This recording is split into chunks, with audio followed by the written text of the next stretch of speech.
O Band Cidade aproveita a primeira semana da primavera para mostrar como vai se comportar a estação das flores neste ano.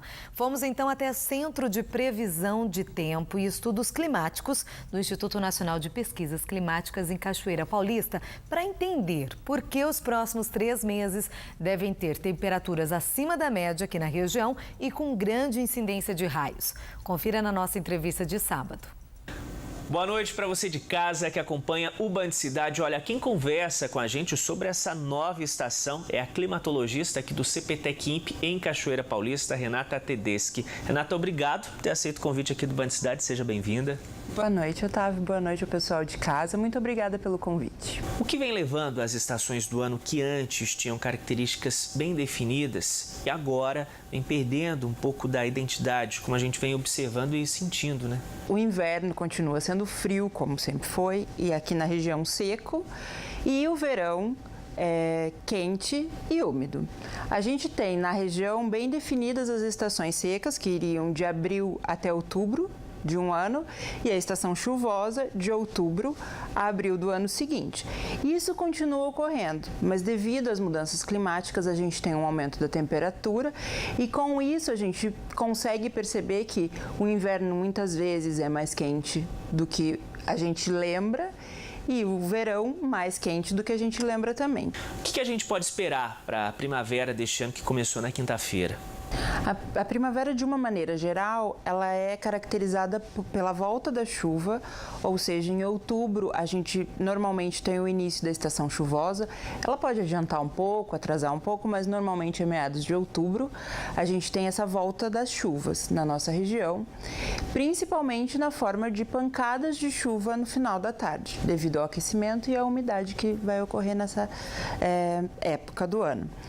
Fora isso, como é a primavera, a gente sabe, as temperaturas voltam a aumentar devido à radiação solar, porém, como ela é uma estação entre o inverno e verão, uma estação intermediária, a gente ainda pode ter algumas características do inverno, então pode ainda haver alguns dias mais frios.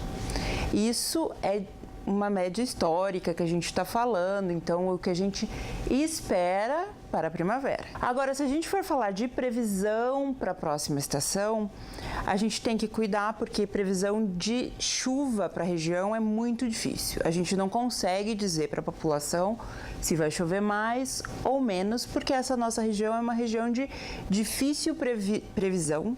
No último verão, a gente ficou sob temperaturas insuportáveis, quentes demais. E agora, na primavera, dá para esperar também termômetros lá nas alturas? A gente não pode dizer ainda se, por exemplo, esse ano vai ser mais quente do que o ano passado. Isso é uma informação que a gente não tem como dar.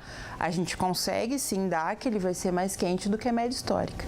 Mas só explicando um pouquinho o que aconteceu no ano passado, a gente, além das mudanças climáticas que a gente já sabe que ocorrem, a gente teve um fenômeno que é conhecido como fenômeno El Niño, que seria o aquecimento das águas do Pacífico. Quando isso ocorre, ele acaba aumentando a temperatura do Brasil e, lógico, do Vale do Paraíba.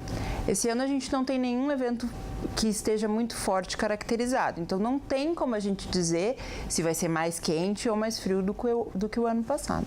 É comum essa possibilidade de chuva, granizo e até incidência de raios nessa época, durante a primavera? Isso é uma característica do Brasil. Durante a primavera, a gente pode ter pancadas de chuva, principalmente no final da tarde, um aumento de descargas elétricas, ou seja, uma maior quantidade de raios, e também granizo pode ocorrer durante essa primavera. Sempre bom reforçar, né, Renata, os cuidados que as pessoas devem ter, principalmente com relação à incidência de raios aqui na região, que aumenta e cresce também a preocupação, né?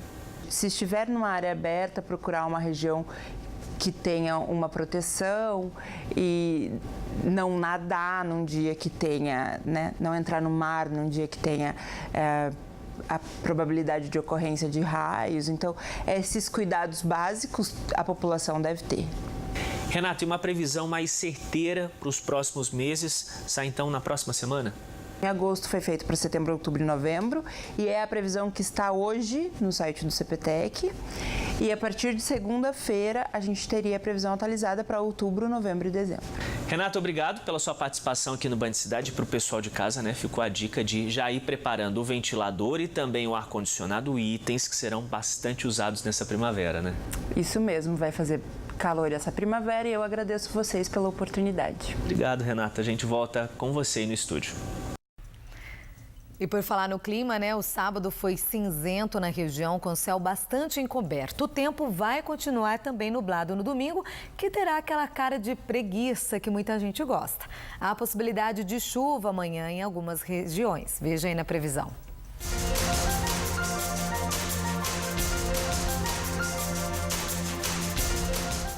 Na Serra da Mantiqueira, a nebulosidade aumenta e as temperaturas caem. Mínima de 10 graus em Monteiro Lobato e Campos do Jordão. A máxima vai chegar a 24. No Vale do Paraíba, a chuva deve chegar no final da tarde em forma de pancadas.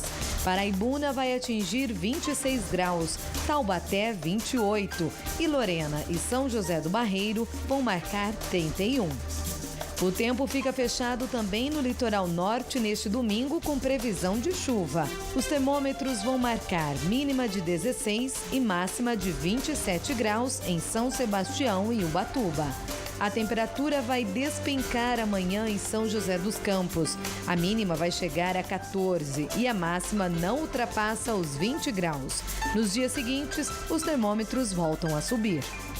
O domingo vai ficar mais fresco também em Ilhabela. A chuva pode ser acompanhada de trovoadas, mínima de 18 e máxima de 25 graus.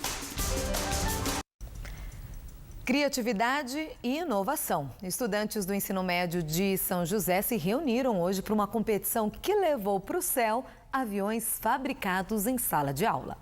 A competição reuniu 150 alunos de escolas públicas e particulares dos estados de São Paulo e Paraná. Eles elaboraram aviões de pequeno porte com materiais de baixo custo. O objetivo do evento foi premiar o protótipo que voasse por mais tempo. A equipe Birds, formada por alunos da ETEP de São José, conseguiu manter o avião no ar por 1 minuto e 26 segundos e foi a campeã. O evento foi promovido pela SAI Brasil.